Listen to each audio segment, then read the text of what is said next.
The jackpots continue to soar. Go to any New York Lottery retailer today for your chance to win the Powerball jackpot or play for your chance to win the Mega Millions jackpot. Please play responsibly. Gambling problem? Call the Hope Line at 1-877-8-HOPE-NY or text HOPE-NY.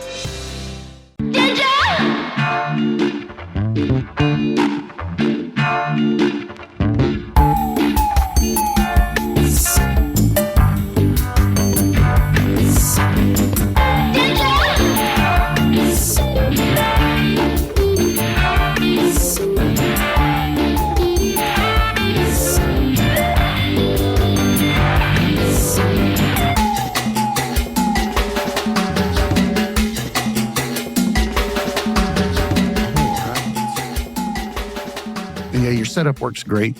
I know that you just put that in recently, right? Your podcast setup. I saw that on your Instagram. I was like, all right, look at you doing the background work. A lot of people don't understand what it goes into making a podcast sound professional because people are ear bigots. When it comes to sound, we have been raised on FM, nice and fluffy, feels great in the ears. The moment you have a little bit of problem with your audio, it sounds like you're in the bathroom using 2 tin cans with your brother. It is awful. People don't want to listen to you. They hang up. You could be saying the most profound things on the planet, and they were like, nope, next. So, there's something to be said about putting the effort in the background. Also, you respect the process at the end of the day. Yeah. I mean, this is how you do it. And if you want to do anything, do it well. I really had, I've been on a lot of podcasts, and before I was just, working off of my iPad using the sound that would go through the iPad. And I was like, okay, well, this is working for now. And then I started getting more and more podcasts. And then the NPR episode came through and I was like, I need to get with it with this. So welcome to the Tragedy Academy, a show created to bridge societal divides in a judgment-free zone using candor and humor. My name is Jay. I'm super excited today. I'm here today with Bruce Brackett. How you doing today, Bruce? I am doing very well. I woke up on the right side of the grass. I made the wake up list, and the opportunities are limitless from that. Jay, thank you so much for having me and to be a part of your podcast. It's an honor. I'm just excited to have a seat and some popcorn to watch your journey. Like, you're one of those people that I get excited about coming on for the simple fact that they're authentic as authentic can be, right? That's how we're supposed to live on this rock. And you have a book coming out called How to Breathe While Suffocating. You want to tell us about that book? Tell us who you are, and then we'll kind of go from there. Sure. Yeah. So hello, everyone. My name is Bruce W. Brackett. I am a recovering alcoholic and addict. I am an advocate for overcoming from mental health, addiction, and trauma issues. And I am all about spreading love, art, connectiveness, positivity, just being authentic and sharing and listening to other people's stories and connecting in a way that is really lacking in this world in so many different ways. I think that, being someone on social media, I find the yin and the yang of it. It has provided us with unlimited information at our fingertips so quickly, but it's also created this disconnect between human beings in their everyday life. So I try and spread positivity and love in a way that's very authentic. That's just where I'm at now, but that's not how the journey began for me. Mm-hmm. As we all start somewhere. We have to. To say we don't have a story is to say we haven't been here at all. Right. Yeah, exactly. Or that you haven't lived. All of us have lived, no matter what type of life or what you've experienced or what you may or may not have accomplished. You've lived. Lenses. It's all lenses. Every experience is a prescription change, and no two people can see the same. You can't swap glasses at the dinner table. You can't swap glasses anywhere else when it comes to experiences in life. You got to listen to people. Bro, you have astigmatism. I don't. So that means when you look around, you see shit different. Why don't I just respect that, right? Why don't I just believe you and go, all right, well, show me what astigmatism feels like. Yeah. I love that. That's a really good way of putting it. And it's so true. we're all so uniquely different, living very similar existences on this planet, you know? Mm. So it really comes down to just being open-minded and accepting and embracing another person's existence, because it's equally impactful, even if it may not be impacting you in the same way that it does for someone else. You know, take what works for you, leave the rest. It doesn't mean that everyone is for everyone, but just to be loving and respectful of that creates the humankind in unity. It honestly does. And yeah, you know, there's that whole do unto others thing. And I'm not some guy that walks the religious path. I walk the spiritual, and I take things as I see them. And there's something Same. to be said about do unto others. And that's for the simple fact that I read this book or this paper one time that was talking about how we meet ourselves through other people across the span of our life. And that every interaction that you have with someone is just another version of you. And that you can learn from them and their experiences and experience them through yourself, back and forth. And that you should respect it, because you wouldn't do something like that to yourself in those moments. Why would you do it to them? Right? Yeah. For me, that's how I've been consuming this show since this journey started for me about 4 or 5 years ago, interviewing people from all over the world in all different types of situations. And I've found myself more often than not looking at them going, I see me. Like, I don't see you except for the fact that you are you, uniquely you. But the things that reflect back first are the things that I see myself in others, whether it's good, bad, or indifferent. It's just taking that moment to process it and figure out what it means. Yeah. And there's something that you just touched on that I think delves into a lot of, let's say, transphobia or homophobia. And when we are looking at something that might be different than us, and it creates that panic reaction, or like, this is different and I don't necessarily know what it is. It's like, well, are you maybe seeing something in yourself? Not saying that someone who is heterosexual and they're looking at You do something not that's have different, to convince me of this. And everybody that listens to this show understands very much so. We have a repeat guest. Her name is Aiden, trans artist that does some of the wildest stuff you've ever seen. But we've discussed openly in the past that I suffered from growing up in a small hillbilly town from a condition called gynecomastia, right? A lot of people may not know what that is. Some people do. It's a pronounced breast tissue in puberty, right? That's a fatal wound for a hillbilly kid in the middle of a redneck town that's straight. Right? Yeah, I can things imagine. thrown at me. I had people shame me, call me every F word for gay people you could possibly imagine. He, him, what, she, whatever it was. And at the time, I didn't understand why. Right? I just knew, why was I the person that had to take this on? I hated it. Made me a horrible person. So I say a lot of things that that you've experienced, I see in myself when I was looking through your past. I'm like, we come out of those moments in life hurt with fear defense mechanisms, right? And we start doing things that are out of character to protect that child. And I did that for a long time. And then I sit here and I see someone like you before me with the strength and the vulnerability to say, hey, look, this is who I was. This is who I am. This is who I'm going to be. Guess what? They're all the same. Yeah. Right? Yeah. So I feel that whole transphobia thing, it really resonates deep with me, for the simple fact that I just couldn't get away from it, like, at all. And it made me hurt for people to know that that was happening to someone who knew who they were. Yeah. That's a pain that I can't replicate. It gave me a lens that I honestly don't deserve. But in the same token, I would imagine that it gave you the other side of it, where you know what you don't want to tolerate and what you don't want to be putting out there. Yeah. 0 tolerance, which gets me in trouble at times.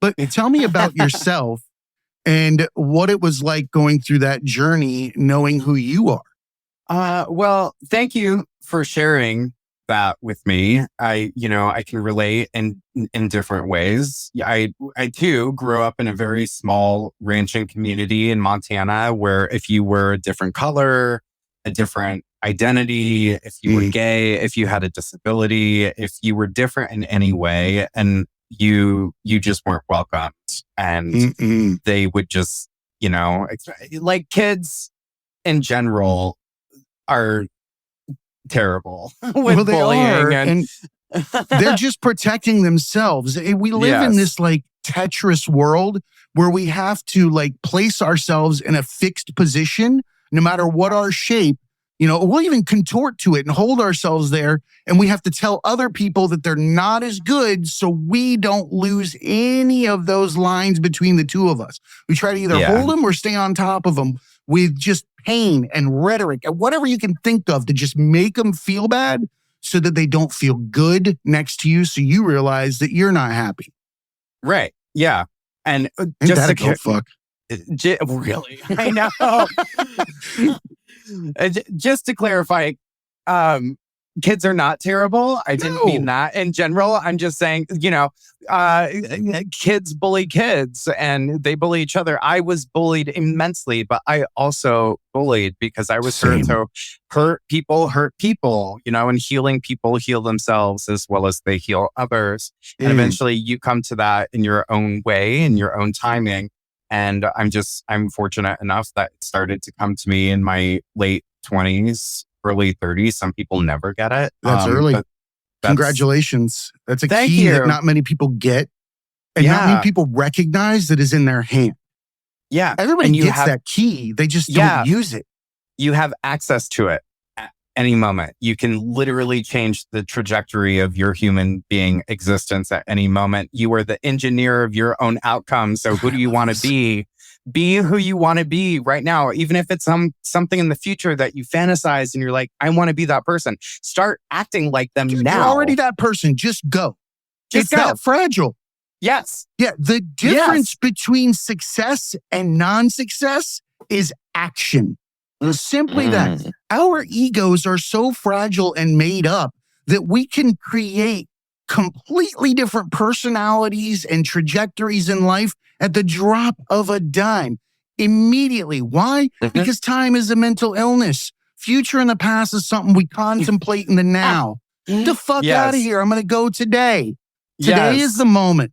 Yesterday happened today too. Tomorrow happened today too. So why don't I just live all three of them right now and be grateful for what I have and not worry about what anybody else thinks? And I only say these things because I got to remind myself every effing day that I'm worth sitting in this chair and that I'm worth talking to people, that I'm worth just sharing space with other people. Yeah, absolutely. Absolutely. The thing that we really forget is we're so busy just trying to get to where it is that we want to go, or, like today is tomorrow's yesterday. We don't need to get to the point where I'm not where I need to be in life, or I'm not where I think I should be in life. Calm down. The world is moving at 1,000 miles per ideal hour. That is. Yeah. Yeah. That's a rough one. If you sit and ask, whose ideal are you trying to fill? Your own? Or the one that was given to you since birth? Who are you going to accept yourself to be? And those are things that I really had to ask myself. So, from the beginning, I was born into detox from drugs and alcohol. And I was from that taken home and to my birth family where we were with my older siblings. I'm the youngest of 4 older sisters. And we, at that time in the 90s, had one of the worst reported abuse cases in the state of Montana at the time. So we were removed by the state of Montana and put into foster care system and soon to be later on adopted, which in the foster care system, if you guys know anything about it, it really is not a cookie cutter program. Everyone has a different experience. And for the majority of people within the foster care system or in the adoption system, especially if they have siblings, they're separated and they go through many different foster homes. Some of them are fortunate enough to be adopted. Many of them graduate out of the foster care system at the age of 18 and were never adopted. My experience was not that with my siblings. We were in the foster care system very briefly, only went through 2 foster homes. The second one ended up being our adoptive parents. And It's we were amazing. we were really fortunate. That's a truly amazing story. A lot of people don't get that, like you just explained. They don't. They really don't. And I mean, the second we were removed from my birth family, the angels were with us. There was a higher power that was like, nope, you guys are going to start receiving good. And even though we were removed, the abuse was extreme. It was physical abuse, sexual abuse, neglect. My birth mom would disappear for weeks to a year on end and leave us with our grandparents or abusive babysitters. You can paint the picture for yourself. Abuse is abuse on any spectrum. But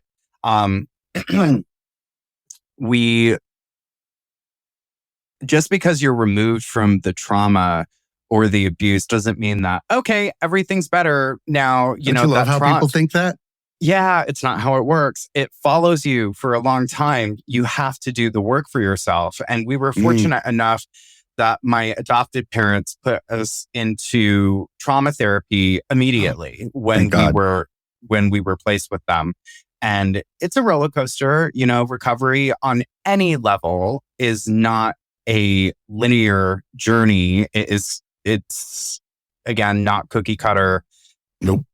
Go at your own pace, take your time, do what works for you, try all of the things, try therapy. Your own fuck ups. They're nobody's business but your own. You effed up and did this or that because of whatever reason impacted you in the past. Everybody else looking in, it's like trying to judge fish in a fish tank. Right? Like that one did 3 more loops. Like there's nothing going on in there. Just watch, right? Or maybe throw some empathy in here. Don't judge what's going on inside the tank from the outside of the glass. Yeah. No. The jackpots continue to soar. Go to any New York Lottery retailer today for your chance to win the Powerball jackpot or play for your chance to win the Mega Millions jackpot. Please play responsibly. Gambling problem? Call the Hope Line at 1-877-8-HOPE-NY or text HOPE-NY. Yeah, judgment is, it is a poison that we choose to take. And everyone is having an experience in this world, just by looking at someone. You may or may not know anything of what it is that they're going through, what they have been through, what they've overcome. And be kind, be open-minded, be loving, and not just to people that you get along with. Be loving and compassionate and open-minded to your enemies, to the people that you that you disagree with. It doesn't mean that you have to be best friends and keep them in your life, but they're a person too. And whether you're right or wrong doesn't make you any greater or any less than anyone else's experience. It's one of my favorite quotes. Don't compare yourself to anyone because you will become bitter. Compare yourself to yourself and you will become so much better. Just keep moving forward with that. Be better than the version of yourself from 5 minutes ago. Exactly. Hello. And just stop trying to achieve better and accept that you're amazing in the form that you are. Right? As soon as we start to love ourselves and I've had my struggles and grew up in a rural pasture with no refrigerator. We had a cooler for the longest time. Front door was boarded shut, all that kind of happy crap. And it does stick with you, right? I use the analogy of the rope all the time. The rope is us. We come out a nice, clean piece of rope. And then throughout our lives, we'll cross through trials and tribulations, and we have a choice. With age, we don't necessarily get that choice. But as we grow older, we get a choice. Do we go through it, or do we tie a knot in our rope and take it up later? Right? But what happens as you begin to tie those knots and tie those knots and tie those knots into the same rope? Becomes an just unusable mess, right? Yep. And then at what point can you do anything for yourself or anybody else there? No. You're worthless until when? The moment that you sit down and untie your knots. Yeah. For me, that was meditation. Meditation allowed me to sit down, and everybody's got their own way. But for me, it was meditation. Sit down and just let myself look at the knots. Look at the knots, look at the knots, look at the knots until they start to come apart. There's a really cool phenomenon as you start to unravel knots. What happens? The deeper you get into it, the more knots unravel at the same time. The faster it comes apart, the longer the rope gets, really fast. The beginning sucks, right? Especially if it's like fucking thread. I think that's what mine was, just a big ball of thread. It was just that asinine, right? But you sit there and you pull them apart. If we go through things now and we say, you know what? This is going to hurt. This is going to fucking hurt, right? But I don't want it to hurt next year. Like, who saves all their vegetables in life to eat before they die? Fuck that. That's so Am I true. wrong? No, not at all. I don't want my broccoli. I love that you bring up that rope metaphor. It's really, really beautiful. I use in my motivational speeches on stage, I have a very long chain, a really thick, heavy chain. And very similar to what you're describing. And, the chain is the line of your life. And when you go through life, things are going to happen. It's inevitable. People are going to hurt you. You're going to hurt other people. You're going to hurt yourself. You're going to learn. You're going to have successes. You're going to have failures that you learn from that allow you to get to your successes. It's all just a whole bunch of life, right? And on any of those experiences, the visualization that I do is I pick up the chain and I start to wrap it around I'm getting fireworks. Oh, wow. dude, that was amazing. Like, ever since they started enacting all of these Apple emoticons, so those of you that are not looking or can't see, he just got fireworks, thumbs up, and everything in between based off of his hand motions. And I absolutely love it because you deserve those. That was interesting. That pulled my attention for a second. Sorry about that. No, it's good. That was fun. So when these life experiences happen, I start to wrap the chain around my body or around my neck. And it's all about what it is that you want to carry with you through your life. And when you're done with the bullshit, you drop the chains. It's another beautiful metaphor. It's so heavy. It is. And the chain is heavy. There's masks. And I love the analogy where you use shit-covered helium balloons that you complain about. Just think about that. All of those issues that you have are voluntary because we make a choice to focus on them and give them life within our own life, right? And if they were just metaphorically a shit-covered balloon next to you, you would be walking up to your friends complaining about the smell of the balloons that you could literally let go. All you have to do is let them go and they will float away. But instead, you're wrapping them around your fingers. You're tying knots in them. You're trying to take those shitty balloons everywhere you go and tell everybody why you shouldn't smell like shit. Yeah. What do you expect to happen, man? You get what you focus on. Absolutely. I love that. It's so true. It is so true. It's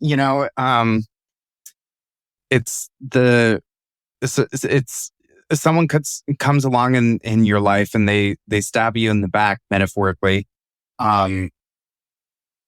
who hurt you? Well, they did. Okay.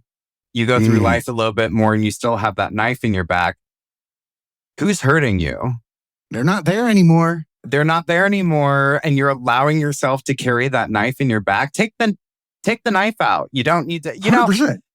So I do. I talk a lot about this in my motivational speeches and as a keynote speaker.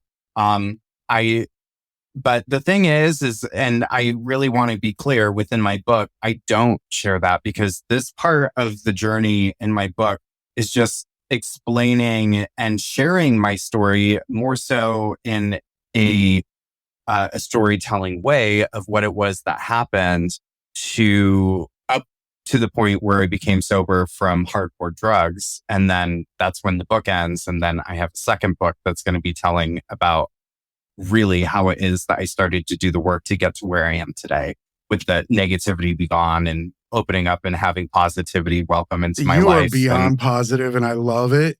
And it's not influencer positive. There's a huge difference. Like I listened to one of your, I think it was your NPR interview where you were talking about, and I even wrote this down because it kind of threw me off for just a moment. And it was that there are certain days you feel silly running up to a camera in the woods, right? Because I think that we're taught that we're supposed to feel silly when we're being ourselves. Because I would argue that every time you run up to that camera and you let go of every other chain that you've been holding, that's why everybody loves looking in you and looking you right in the eyes, because that's the true time that you're being yourself. So if you do feel silly, it's because you probably are and you should be. Yes. That's the way I look at it. Sorry, it just, that was important to me because I heard that. I was like, I get it, because I do this. I fucking hate videos where I talk to a camera. Won't do it. Hate it. I have been pushed by everybody on our team. Can't do it. You amaze me. You get in there and you bury your soul from 3 inches from the screen. Whereas me, I couldn't have my life dependent on it. So give yourself some credit, man. It might feel silly, but at the same time, silly is somebody else's fucking benchmark, not yours. Thank you for that. That you're so right. Thank you for that. It's we need that.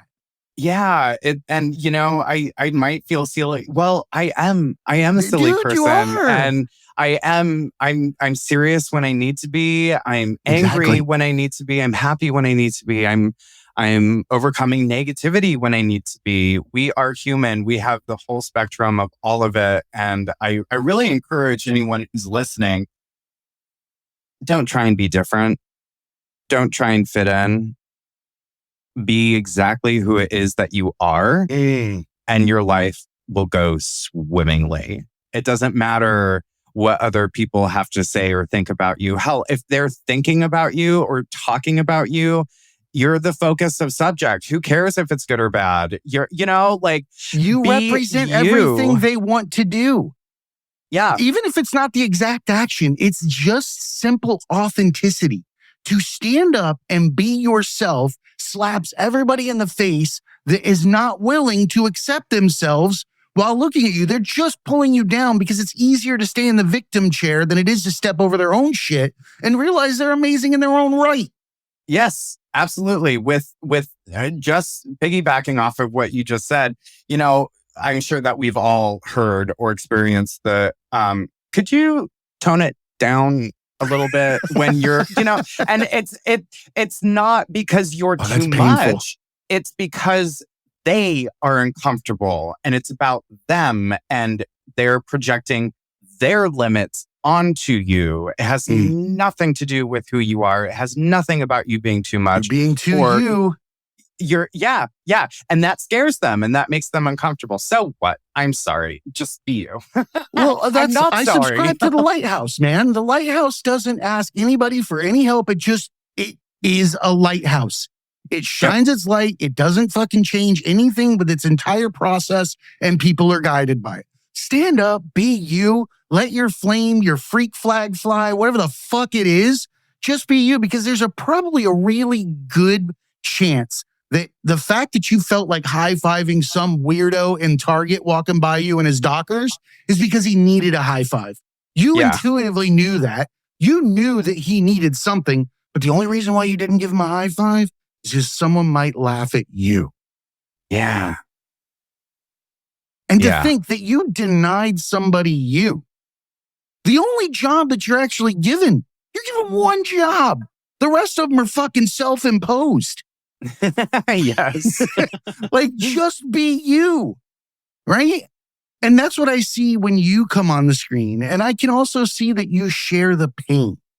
People don't understand that, like we were explaining, the trauma that comes from a background and a childhood like your own also creates micro understandings and intakes of your surroundings at any given moment. It means that you feel everybody's pain and everybody is dangerous. Yeah. Right? So you're looking for both ends of the spectrum at all times. And that's what ends up causing those pains that put us in the throes of addiction or ways to quiet the mind, or self-loathing for what could have happened or what you did do because of the pain from before that. Dude, addictions are a nasty bitch.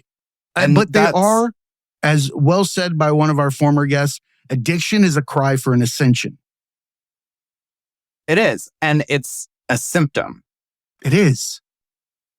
Hate doing cardio? Try brushing and flossing your teeth. I'm not talking about building up a sweat. I'm talking about building a healthier mouth for a healthier heart, for a healthier you. Smile Generation. Trusted dentists look at your care through the lens of the mouth-body connection because what happens in the mouth plays a critical role for the rest of your body. To find a dentist near you, committed to treating all of you, visit smilegeneration.com/confidence today and live longer, healthier, and happier with confidence unleashed.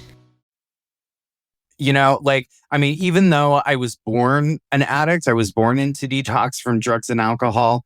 Later on in life, I had the choice to numb myself because of the self-loathing, of the self-hatred, of something that I was feeling.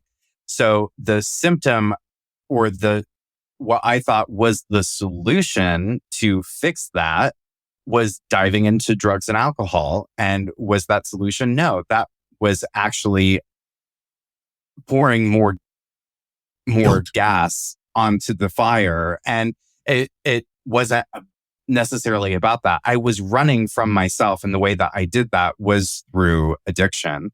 And it's, again, recovery in any respect, whether it's addiction, mental health, the physical recovery that you're going through, it is something that you don't necessarily have to be ready for, but be willing. And when you're willing, the readiness will come. And then that is when we're able to ask for help, even though asking for help for so many people is very uncomfortable and not natural. And we shy against that, whether it's in recovery or you started a new job that you know nothing about and you have to go through the training process and you're afraid to be like, hey, I don't know what I'm doing here. Can you help me?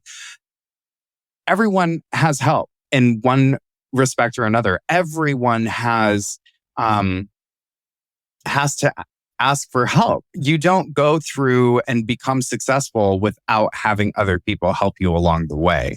We look at all of these incredible influencers or these really outrageously successful humans that have accomplished so much in their life. And we think, oh, well, they figured it out on their own.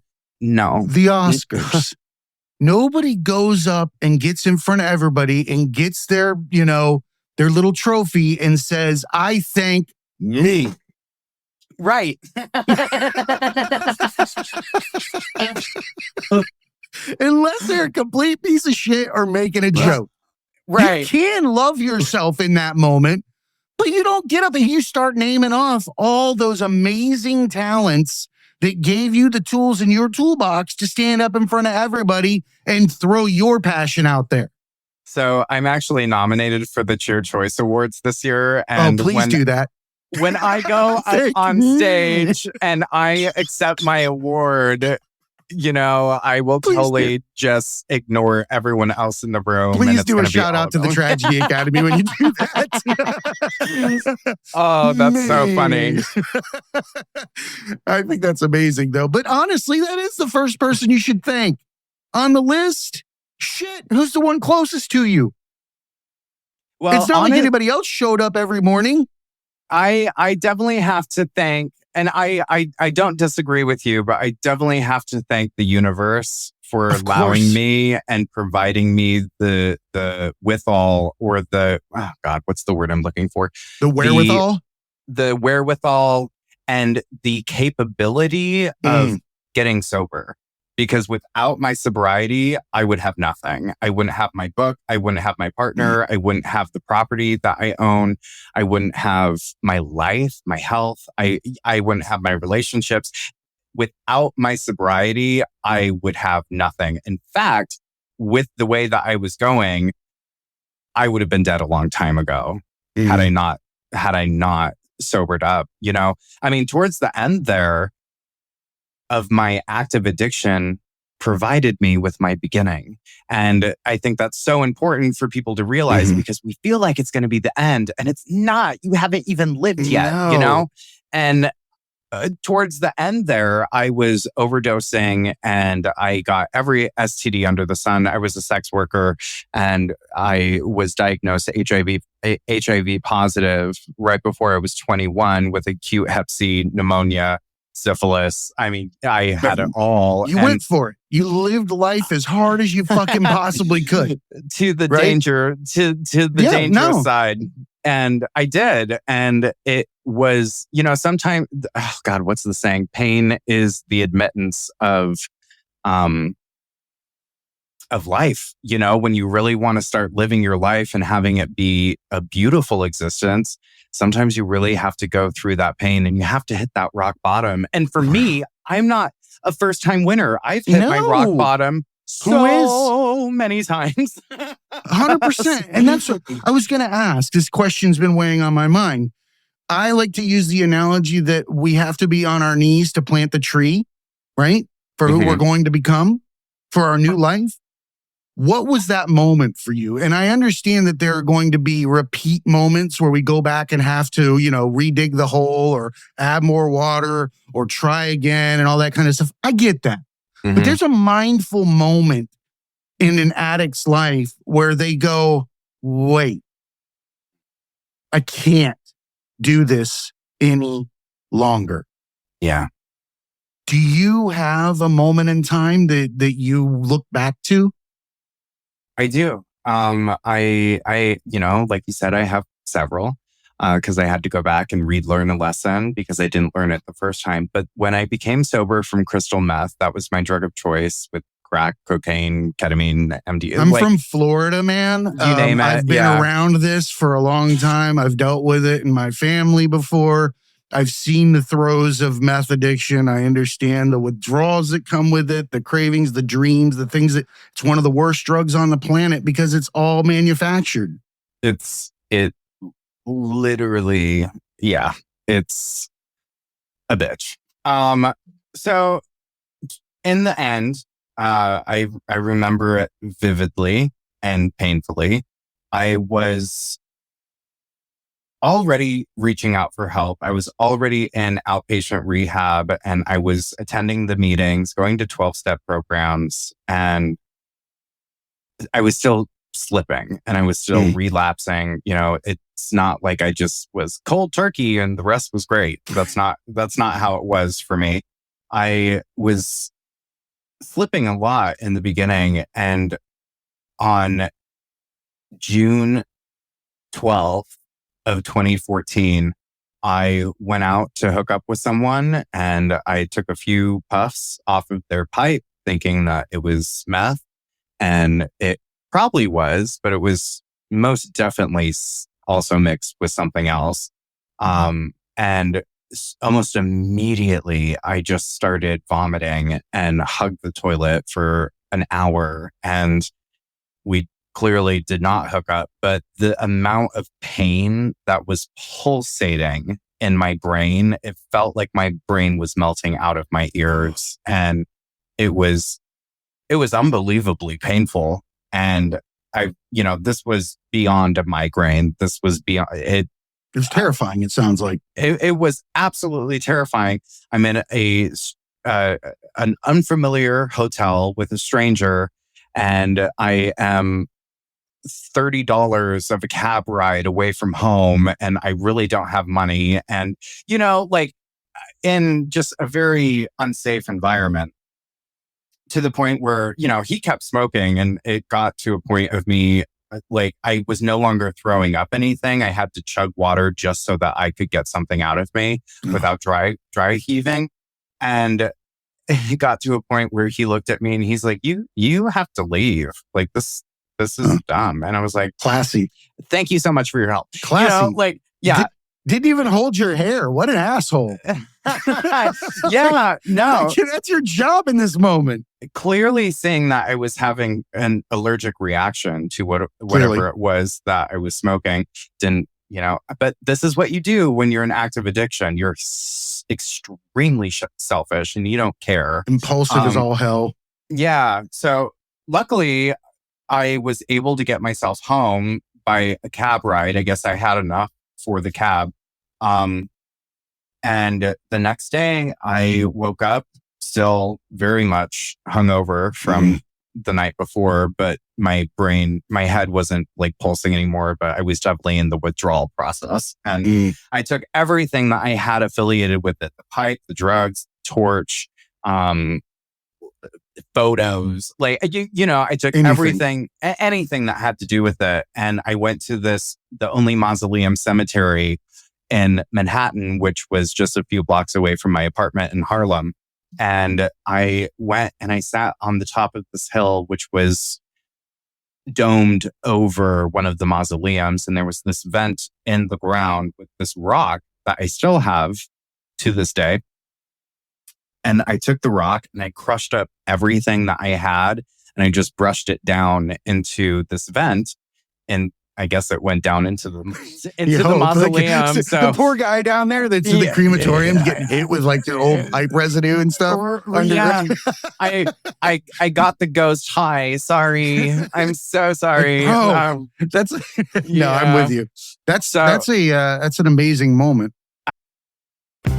The jackpots continue to soar. Go to any New York Lottery retailer today for your chance to win the Powerball jackpot or play for your chance to win the Mega Millions jackpot. Please play responsibly. Gambling problem? Call the Hope Line at 1-877-8-HOPE-NY or text HOPE-NY.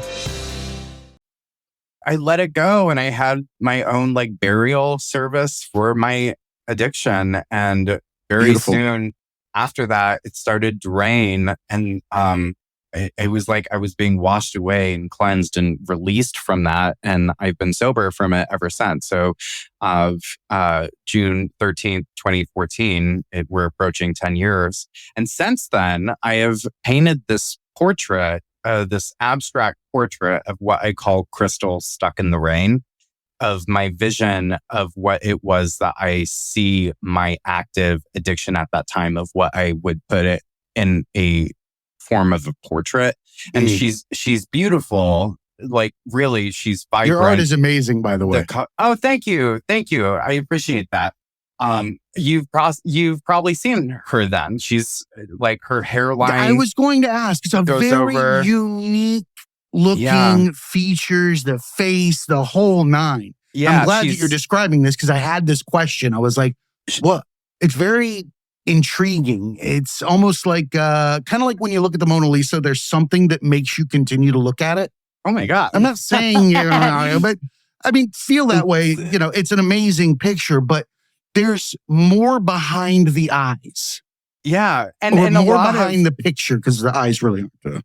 Yeah. And that's the thing though, is like in some of the versions that I've done of her, her hair is kind of separated so you can kind of peek into her soul, but her cheekbones are very sunken in and very elaborate because she's a meth addict, and she's mysterious because her eyes are hidden from her hair being in front of her face, but she's really vibrant and colorful and beautiful in the same regard.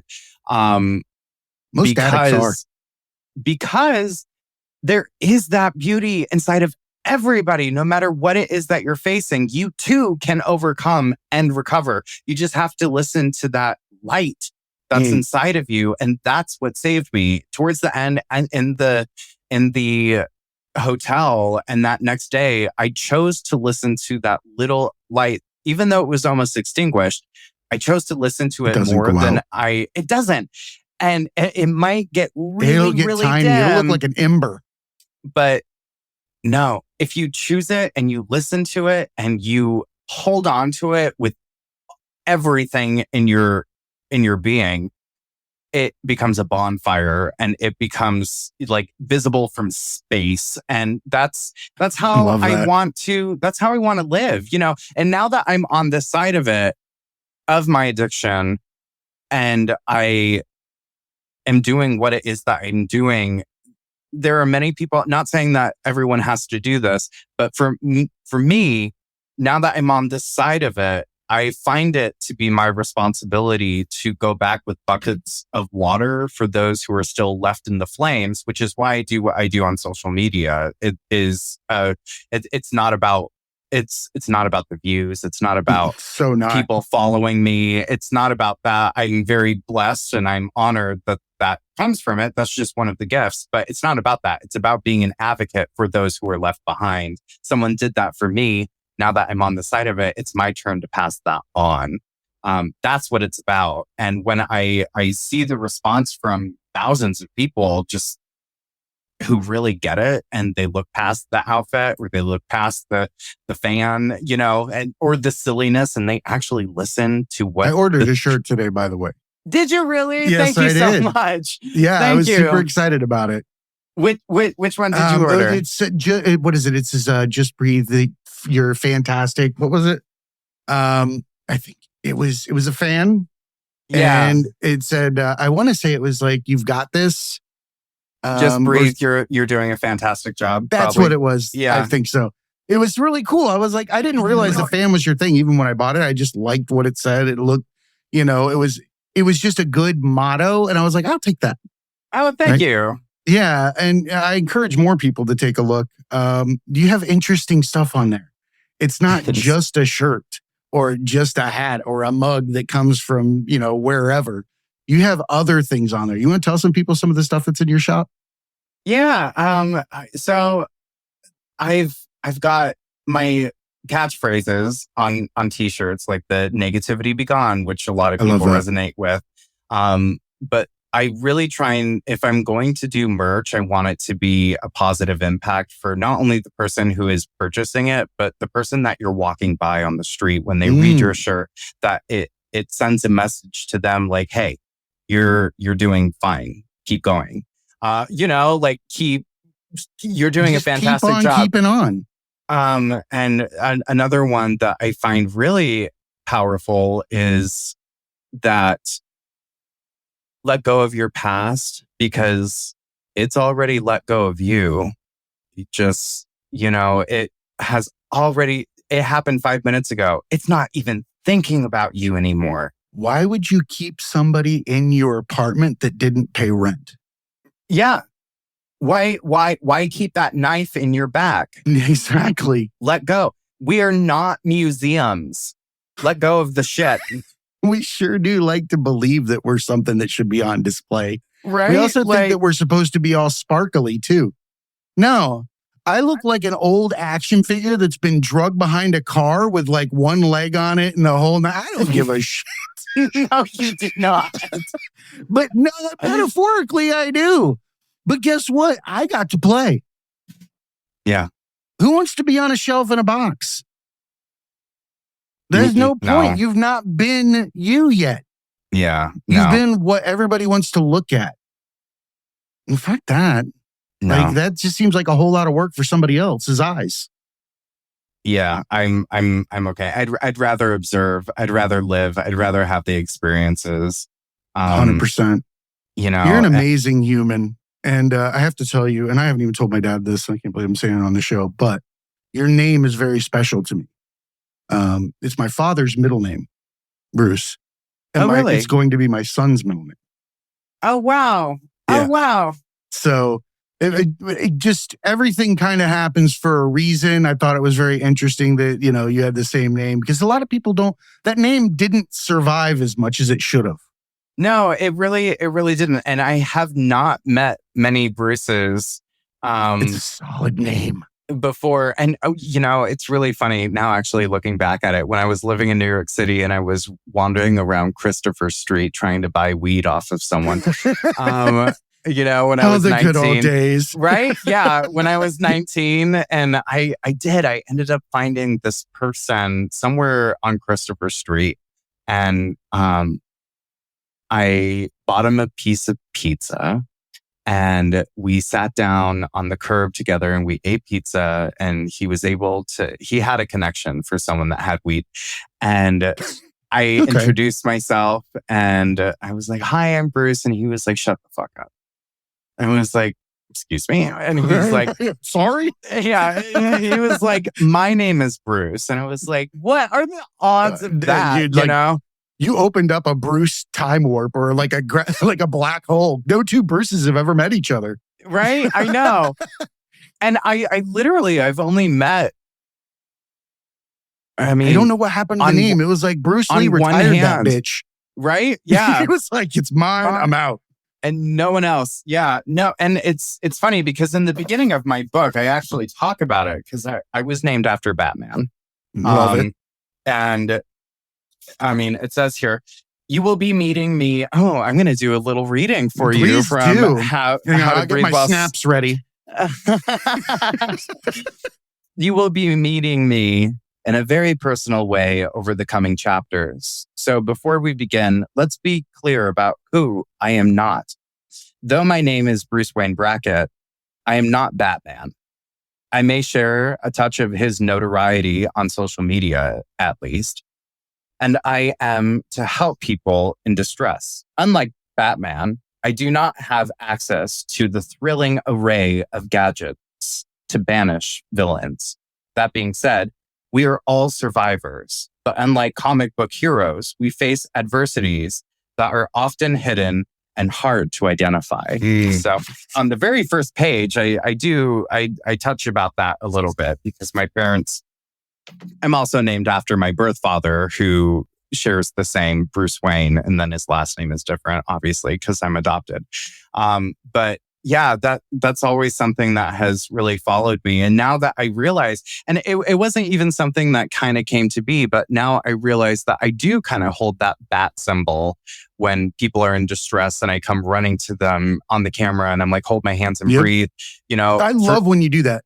For me, Absolutely love it. It's not the bat symbol, but it is, you know, the fan. It's the fan.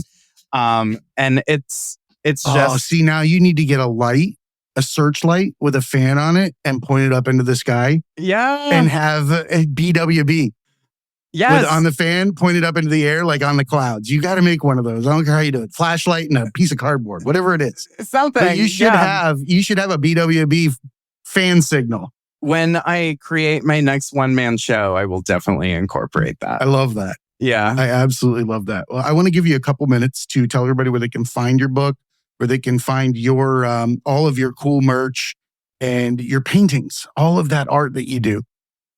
Thank you. Oh yeah, and to go back and answer your question. Oh, sorry.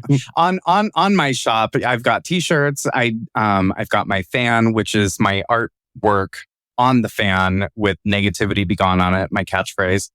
I have the Maria Poppins painting, which is Julie Andrews meeting her two characters. I thought I recognized that. Together. I'm not the best for like childhood happy movies. Like it wasn't. We didn't watch Mary Poppins in my house. Yeah, I think that's Mary Poppins. It's her two characters from Sound of Music and Mary Poppins. So it's Maria and Mary dancing together. I wondered why they. Okay, so now it makes sense. I was like, half of it looked familiar, then the other half looked familiar, but I wasn't sure what I was looking at because I'm like, I know these people. Are they the same people? So now it makes perfect sense. And it's just so fun. I've done that a few ways. I did one with Audrey Hepburn from Breakfast at Tiffany's and My Fair Lady, and My Fair Lady is offering a bouquet of flowers in exchange for maybe a pearl necklace that Audrey is wearing from Breakfast at Tiffany's. And it's just this cute little, and I think it's on my website, but it's this cute little interaction. And my fans, some artwork. And okay, so yes, again, my name is Bruce Wayne Brackett. You can follow along on the journey and just be a part of the BWB family members. Family members, and that's bwb.positivity on all social media platforms, meaning Instagram, TikTok, YouTube, Threads. My website is bwbart.com, and I also have howtobreathewhilesuffocating.com, which is more geared towards the book. The book is being released April 9th across all platforms, It will be on the shelves April 9th as well in all bookstores, independent bookstores, mega bookstores, Barnes & Noble.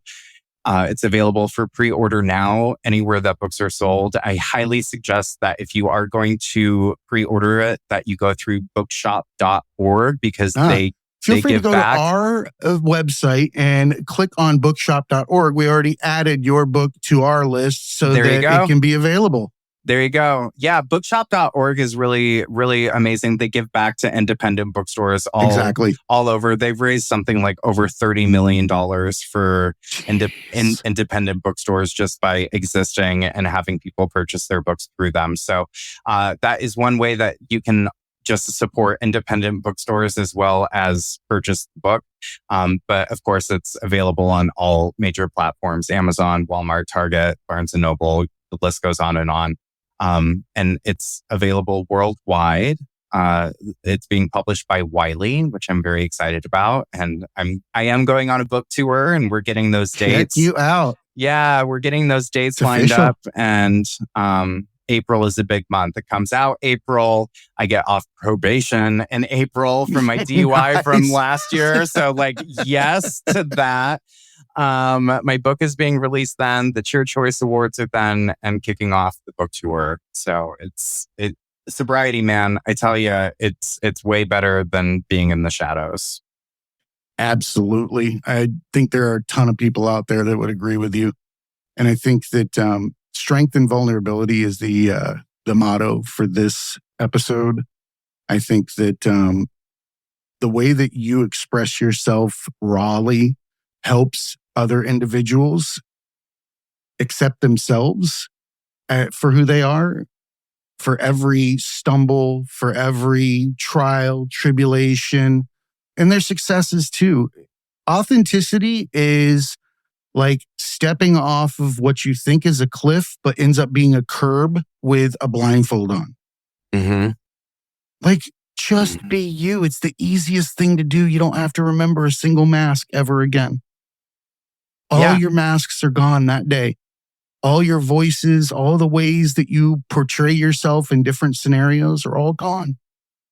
You're free at that moment. You have the ability to do anything and everything you want to. That flame suddenly gets fanned. It gets bigger. It becomes what it's supposed to be. It allows you to be the best you that you can be. Absolutely. And I appreciate you for being that person and showing others that there is a way to get through these things. Right? So thank you for that, Bruce. I genuinely appreciate you.